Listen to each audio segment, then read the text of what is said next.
Bonjour et bienvenue sur Sensation. Aujourd'hui, je reçois Jacques-Marie Bardanze, volcanologue. Bonjour. Bonjour. Alors, avant de rentrer vraiment dans le sujet, de parler volcans, etc., j'aimerais qu'on parle dans un premier temps de vous. Donc, vous êtes volcanologue, vous avez visité la plupart des volcans actifs de la planète, donc que ça soit en Europe, en Afrique ou en Amérique du Sud ou même aux Antilles. Vous avez également enseigné à l'université de Paris-Saclay et en 2013, vous avez été chevalier de la Légion d'honneur. Alors, premièrement, d'où vous vient cet intérêt pour la volcanologie et pourquoi en avoir fait votre métier? On va dire que je suis passionné depuis toujours par la Terre, par la planète Terre, par les roches, par les minéraux, par les fossiles. Déjà gamin, je faisais une collection. Puis après, j'ai été au lycée, j'ai fait partie du club de géologie. J'ai été secrétaire général, on disait comme ça à l'époque. Et dans la géologie, il y a plusieurs branches. Et la volcanologie, c'est celle qui me semble la plus fascinante, la plus passionnante. Pourquoi? Parce qu'elle est active. Souvent, la géologie, on pense que c'est un peu vieux, que c'est des vieilles roches, des vieux fossiles, c'est du passé. C'est pas vrai. La géologie, c'est le passé, le présent et l'avenir. C'est un lien entre ces trois. On comprend l'un pour interpréter le suivant. Donc, un géologue, c'est un expert. Mais la volcanologie, c'est vraiment typique pour montrer que la Terre est active et aller près d'un volcan, c'est aller au plus près du pouls de la Terre. Il y a de l'aventure, c'est à la fois science et aventure, la tête et les jambes. Alors concrètement, en quoi ce travail consiste et sur quoi portent vos recherches? Alors moi, je suis, comme vous l'avez dit, enseignant-chercheur à Paris-Saclay, à l'université Paris-Saclay. Donc j'ai une partie où je suis enseignant, donc j'enseigne à des étudiants passionnés de la géologie, notamment on fait la préparation au concours du CAPES et de l'agrégation. Donc je leur enseigne un peu toute la géologie interne, c'est-à-dire en fait les séismes, la technique des plaques, les minéraux, les roches, bien sûr les volcans. Et puis l'autre partie de mon temps, c'est d'être chercheur, donc ça peut être à peu près 2 tiers de mon temps. Alors être chercheur, bien sûr, c'est d'aller sur les volcans, donc ça c'est la récompense, c'est le plus intéressant, le plus fascinant, c'est des voyages à l'autre bout du monde. J'ai fait, je crois, 115 expéditions depuis une quarantaine d'années. J'en fais 2, 3, 4 par an parfois. Je ramène des échantillons. Mes premières expéditions au Guatemala, j'avais ramené 400 kilos de roches. C'était le début de ma thèse.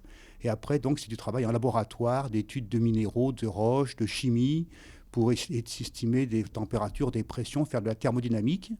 Et après, ces résultats, on doit les publier dans des revues scientifiques en anglais. Donc, c'est un travail d'écriture. Chaque mot est pesé pour bien faire comprendre ce qu'on fait, des schémas, des légendes, dans des revues internationales. Puis, par ailleurs, bien sûr, je fais également des livres pour le grand public. Donc, j'ai fait une vingtaine d'ouvrages. Certains ont été traduits, certains ont été traduits en 8 langues. Donc c'est une façon de rencontrer un peu le public, puis également des rencontres médiatiques, et notamment aujourd'hui, souvent quand les volcans font parler d'eux, ce qui est le cas actuellement, il y a plusieurs éruptions dans le monde, médiatisées, donc les volcans viennent à la page, donc bien sûr du coup je suis sollicité. Puis également je dois aussi faire de l'administration, je dois un peu gérer des crédits, remplir des formulaires, justifier de mon travail. Nous sommes attachés au CNRS, donc il faut qu'on rende compte de notre travail et de tout ce qu'on fait. Alors au-delà des volcans qu'on a sur Terre, vous vous intéressez aussi au magmatisme de la planète Mars. Pourquoi cet intérêt et en quoi ça consiste pour ceux qui ne connaîtraient pas? Oui, alors nous, on travaille dans une équipe qui s'appelle GEOPS, c'est-à-dire Géologie Paris Sud. Et là-dedans, il y a plusieurs équipes. Et mon équipe s'appelle Planétologie Volcanologie. Donc à la fois, il y a des volcanologues, des collègues, notamment certains qui datent des roches, puis d'autres qui sont planétologues, qui étudient des différentes planètes, notamment Mars. Et donc, on a été amené à comparer, à collaborer, bien sûr. C'est un intérêt important. Également, il y a des astrophysiciens sur le campus, l'IAS, l'Institut d'astrophysique spatiale. Et donc, il apparaît que certains volcans de Mars ressemblent à ceux d'Islande. Donc, on a fait des comparaisons. Puis maintenant, on a des instruments qui donnent des indications. Notamment, il y a un instrument qui s'appelle Omega, qui a été il a été créé, imaginé à Orsay. Il a été envoyé autour de Mars. C'est un orbiteur. Et il a fait des spectrométries qui permettent de connaître les minéraux de Mars. Donc maintenant qu'on connaît assez bien les volcanismes de Mars, alors il est très différent de la Terre. Sur Terre, il y a 1500 volcans potentiellement actifs. Sur Mars, il n'y a que 21 volcans, qui sont d'ailleurs éteints. Et donc 4 ou 5 sont géants. Et le plus grand, c'est Olympus Mons. Il est grand comme la France et haut comme 3 fois l'Everest. Ah oui, d'accord, donc c'est quand même un sacré volcan. Voilà, c'est très différent. C'est étonnant de penser que Mars, qui est plus petit que la Terre, a des plus gros volcans. Ça s'explique parce que le fait que Mars est une planète immobile, il n'y a pas de plaque qui bouge. Donc quand un volcan se fabrique, il reste pendant 1 milliard d'années vivant, alors que sur Terre, un volcan, au bout d'1 million d'années, il est déplacé par la plaque et c'est un autre qui lui succède. Ok, d'accord, d'accord. Alors une question peut-être aussi un peu technique, mais avec des mots simples, quels sont les différents types de volcans et qu'est-ce qui les différencie?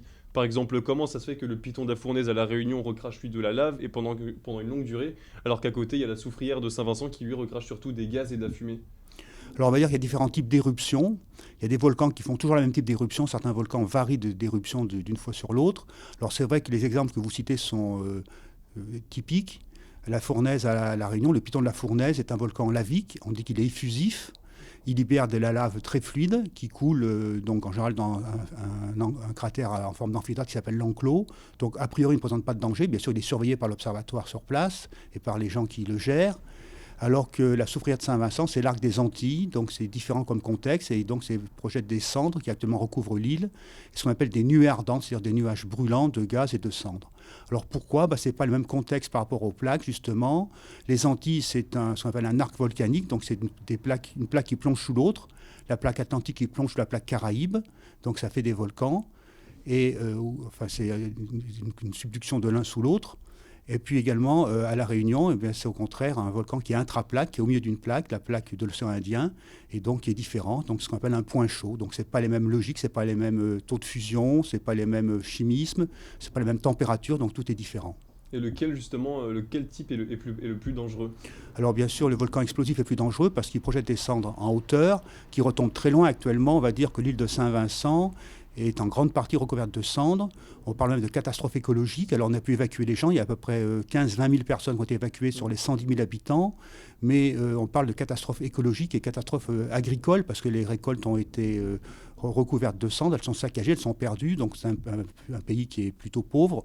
Donc bien sûr, actuellement, il y a des aides des îles voisines et puis d'autres pays pour faire face à cette catastrophe écologique et humanitaire.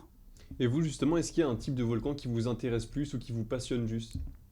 Alors historiquement, c'est les volcans explosifs, parce que j'ai commencé ma thèse il y a longtemps, que je l'ai fini depuis bien sûr, sur les nuées ardentes. Donc j'ai travaillé sur Saint-Vincent justement. Il y a 42 ans, j'étais allé en 1979 à la soufrière de Saint-Vincent qui avait fait une éruption.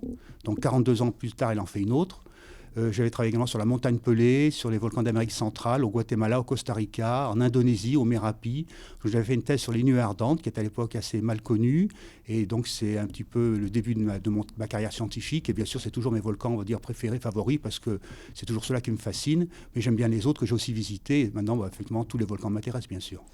Alors, dans l'actualité, en ce moment, on peut voir qu'il y a beaucoup d'éruptions volcaniques qui ont lieu dans différents endroits du globe. Donc, on a parlé de Saint-Vincent, il y a aussi, du coup, à La Réunion ou en Islande. Est-ce que ces phénomènes sont quelque part liés ou est-ce que c'est par hasard que ces événements s'enchaînent ? Non, chaque volcan a sa propre vie, a sa propre chambre magmatique. Actuellement, il y a des éruptions médiatisées, mais elles ne sont pas plus énormes que d'habitude. On va dire qu'en moyenne, il y a 50 éruptions par an sur les continents. Donc, n'importe quand on parle, il y a toujours 4, 5 ou 6 éruptions. En ce moment, c'est ce qui se passe. Elles sont médiatisées parce que c'est des volcans un peu mythiques. L'Etna, c'est un volcan qui est voisin. La Fournaise, c'est un volcan qui est français. L'Islande, c'est un volcan qui est européen. La soufrière de Saint-Vincent, c'est aux Antilles, c'est pas loin de la Martinique, la montagne Pelée. Donc c'est vrai que ces volcans sont médiatisés, donc ils font la une de l'actualité. Mais on va dire qu'à part Saint-Vincent, qui est une grosse éruption, l'Etna, peut-être qu'il y a une éruption moyenne. Les éruptions de la Fournaise et en Islande sont des éruptions qui restent modestes, qui ne sont pas dangereuses pour l'instant, qui sont suivies, qui sont intéressantes. Alors on a évoqué tout à l'heure le piton de la Fournaise.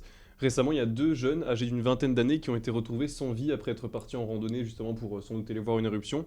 Est-ce que selon vous, il y a un manque de prévention justement vis-à-vis des risques que ça peut entraîner ?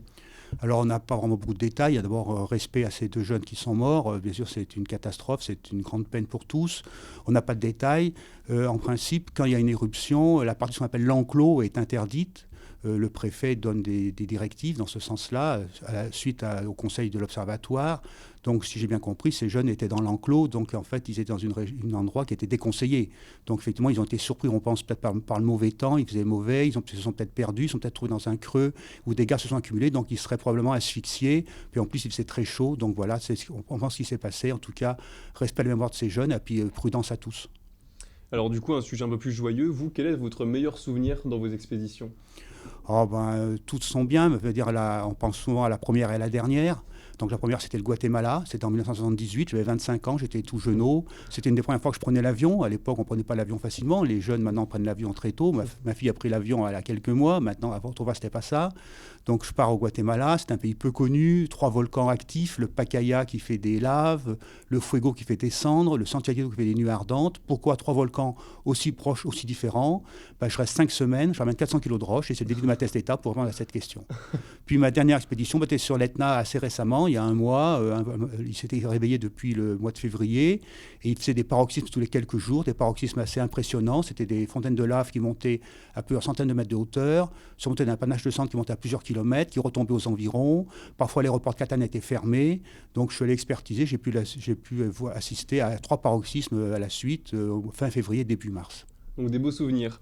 Merci beaucoup Jacques-Marie Bardinzev d'avoir été avec nous pour cette émission. Je rappelle que vous êtes donc volcanologue et professeur à l'université Paris-Saclay et vous pouvez retrouver cette émission en podcast audio et vidéo sur notre site et notre application Radio Sensation.